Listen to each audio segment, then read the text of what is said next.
In this video, I'm going to show you how to compute the variance of the sample mean in a situation of a finite population, and also when the sample is done without replacement.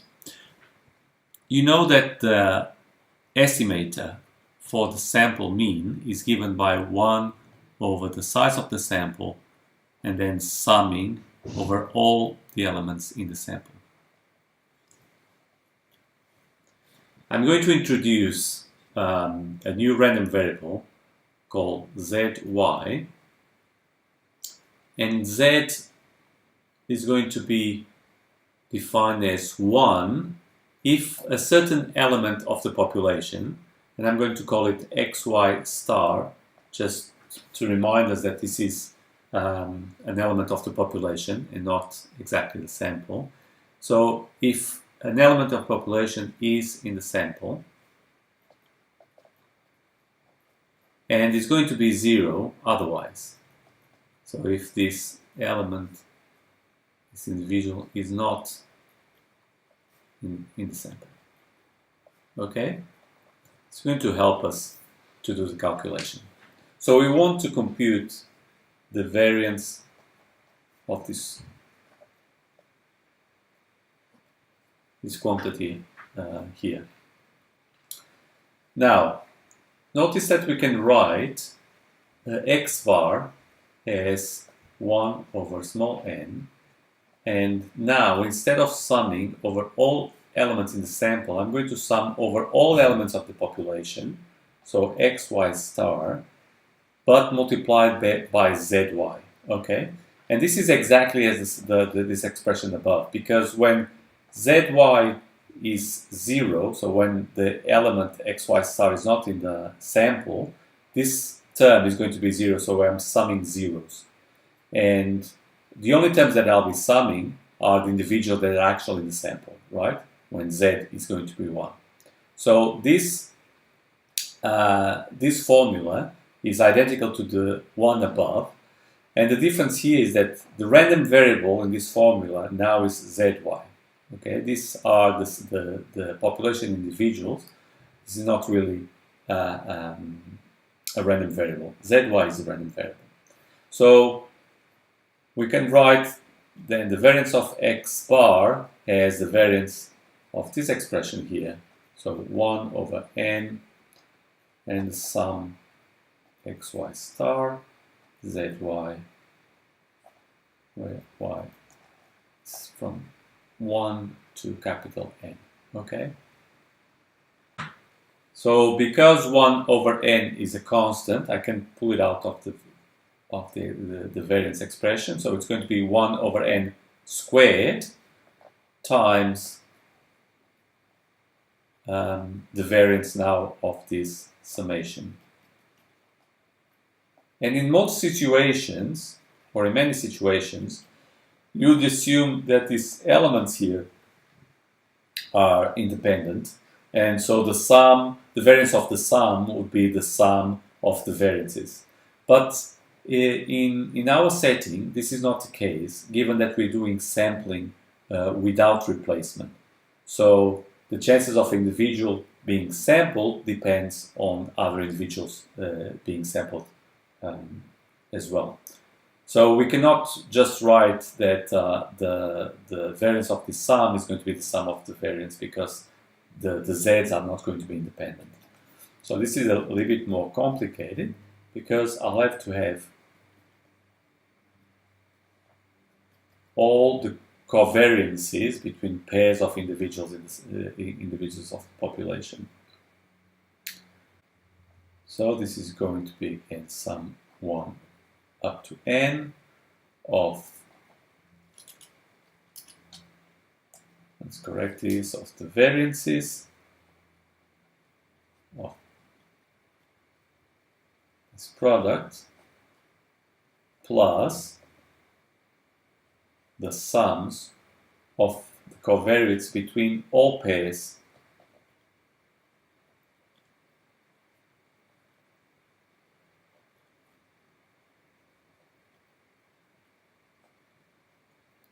okay, and I'm going to simplify this writing because the covariance of, let's say, x1, z1, x2, z2 is going to be equal to the covariance of x2, z2, and x1, z1. So there's symmetry here, so I can say that this is 2 times and y is always less than j.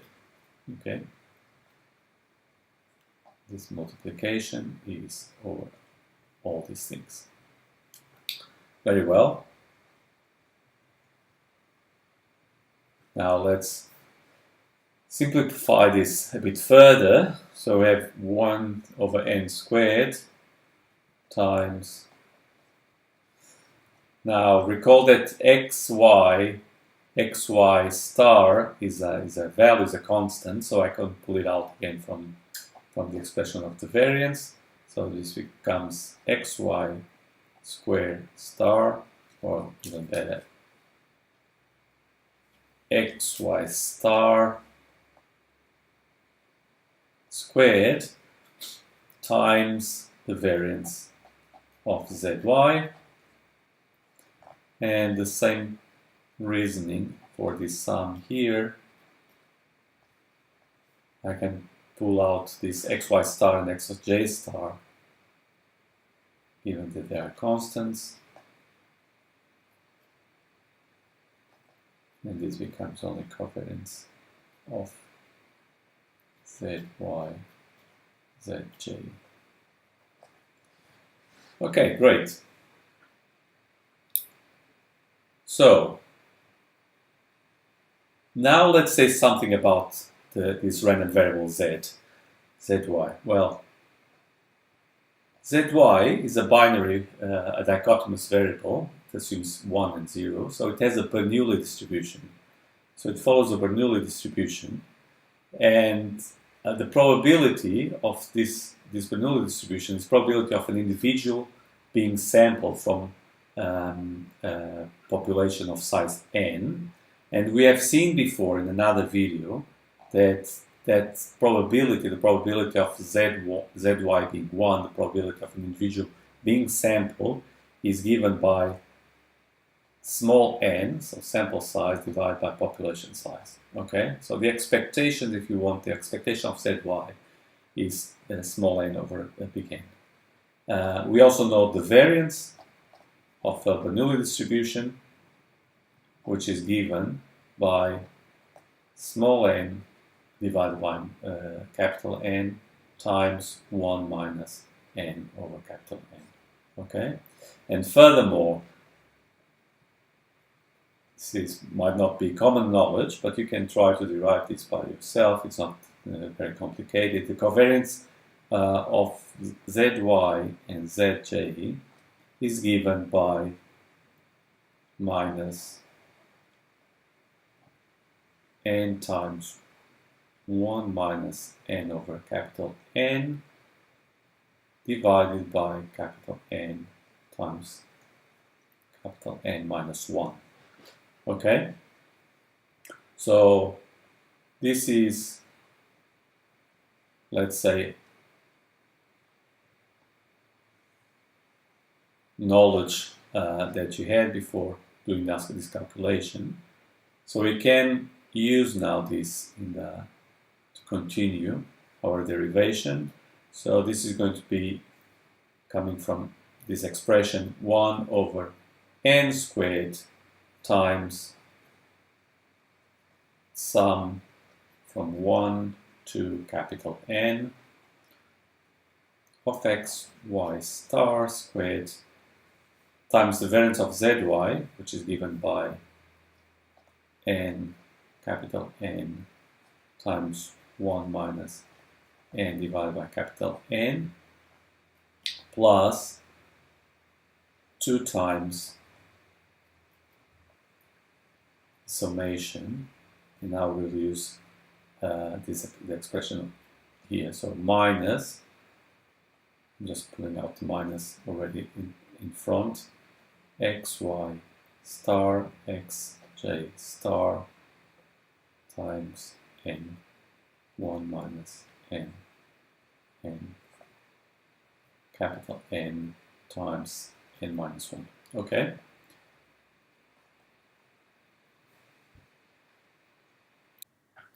Let's further simplify this expression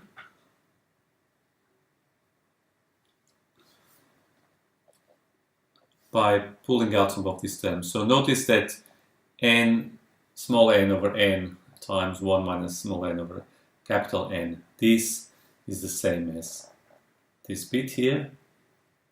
So I'll put it out, I'll bring it out. N squared times, so n over capital N, 1 minus n big N, times, and now the sum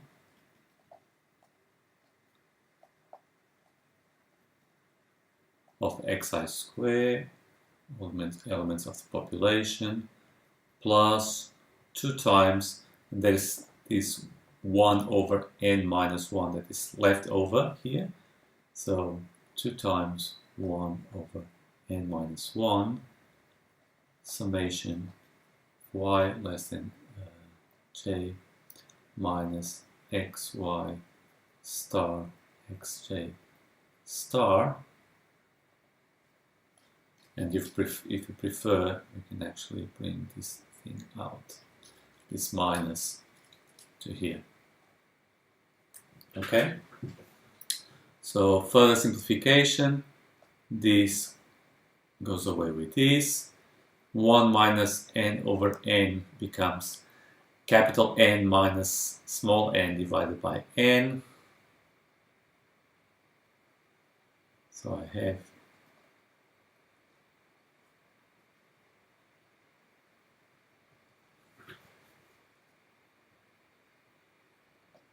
small n. Okay?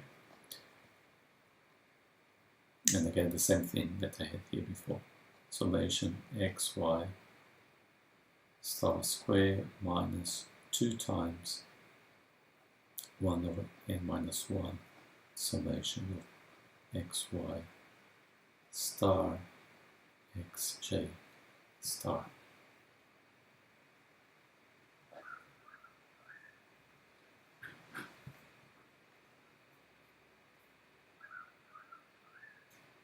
And this summation, again, don't forget, it's over all the elements in the population.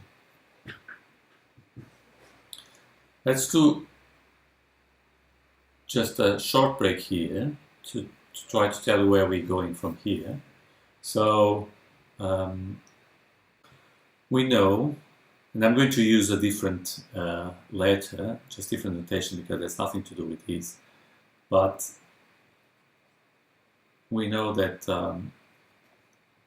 if we sum y j minus the average, I can rewrite this as the sum of y j squared minus n the square of the mean. Okay?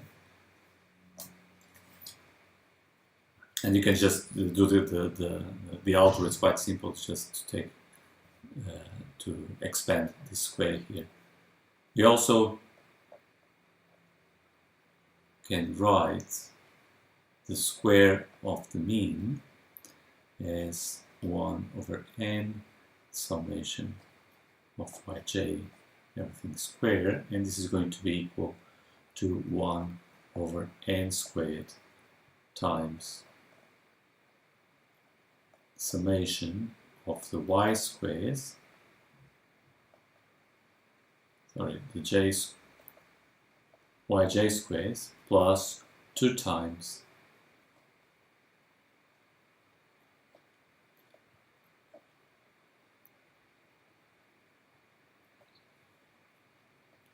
all the pairwise products of y's, of two elements of y. So if now we plug this expression here in the mean of y, sorry, the square of the mean of y, the above expression becomes, so now using summing j up to n, yj minus the mean square is then equal to, so the squares, the sum of the squares of y's minus n times 1 over n squared, now this expression, right? 1 over n squared sum of yj squared plus 2 y less than j yi yj. Okay?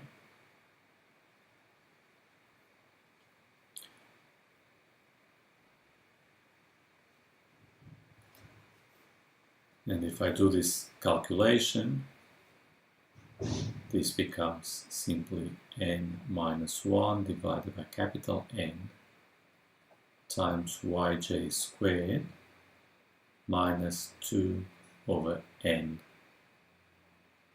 sum of y less than j of yi yj. Okay?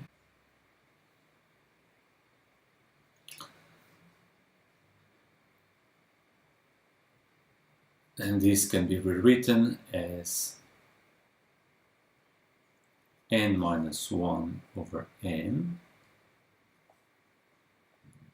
times sum of yj squared minus 2 over n minus 1, the sums of y yj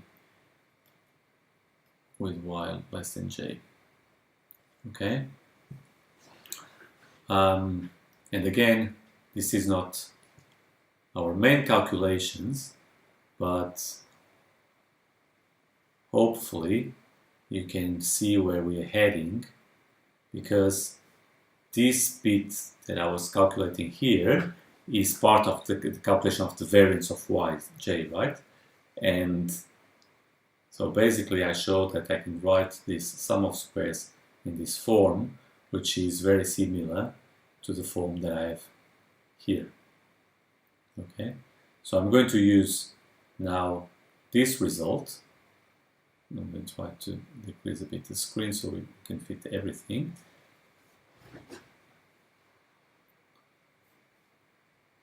So we have exactly this expression here. We are just missing n minus 1 over n. So I'm coming from now from here to here.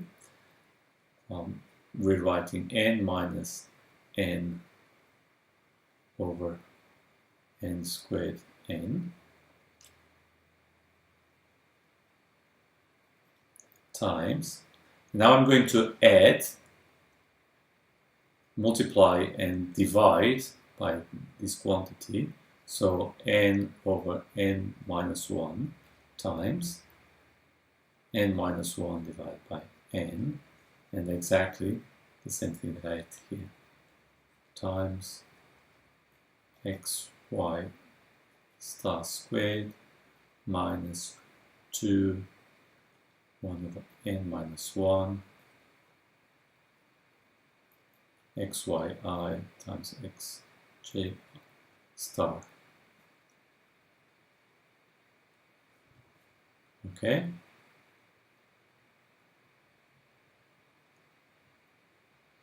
And this is just the sum, as we've seen before, from here. This is just the sum from y from 1 to n of x y star minus the mean, population mean, sorry,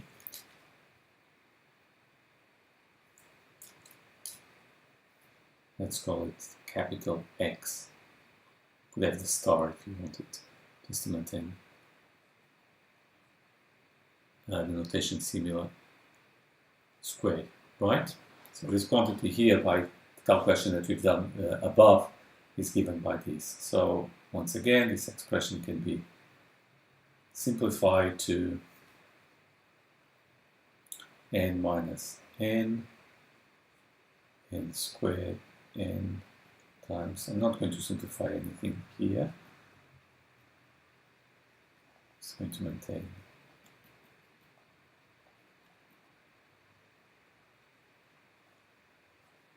This like this. And this is equal. Can cancel this part. One of these n's here, so this becomes n over n minus small n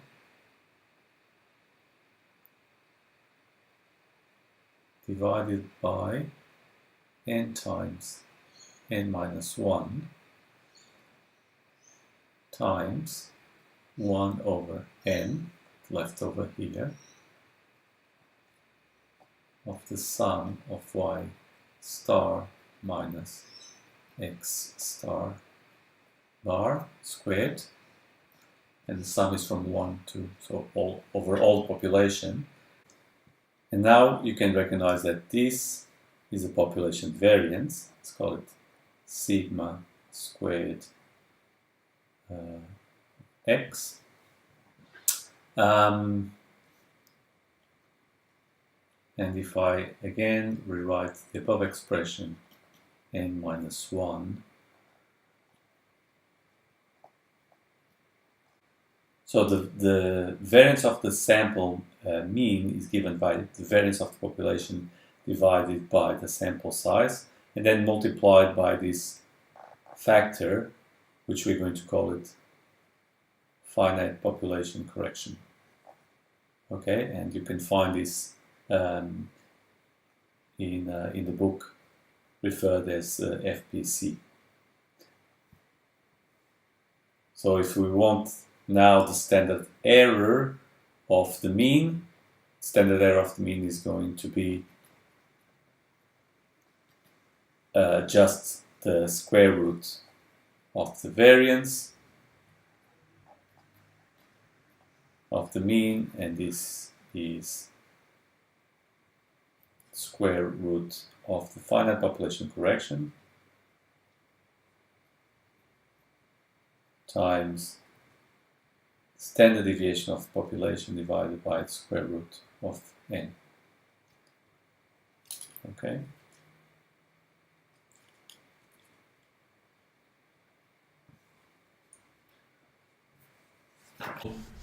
This is the expression for the standard error of the sample mean, and this involves the standard deviation of the population, which is usually unknown. So you might recall that you can get an estimator for the standard deviation of the population given by square root of n minus 1 over n times the standard deviation in the mean, in the sample. Okay, so little s. You can find this formula in the Levy and Lamshaw book in page 50. And the derivation can also be done using the same approach as above. I'm going to skip this, so I'll assume that we know this. So an estimator for the standard error of the sample mean is then obtained. So an estimator, the hat on top of SE, means the estimator of the sample mean can be obtained by replacing the standard deviation of the population by its estimator. So times n minus 1 divided by capital N times standard deviation of the sample divided by square root of n. Square root of n comes from this, okay? So now if you simplify this, and we get the square root of capital N sample size divided by capital N times standard deviation of the sample divided by the square root of n. And this would be the expression that you find in page 51 of the Levy and Lamshaw book. In the slides, I wrote this as 1 minus capital N over, sorry, the other way around, sample size divided by population size times standard deviation in the sample divided by square root of n. Okay? And that's it. We found an estimator for the standard error of the sample mean.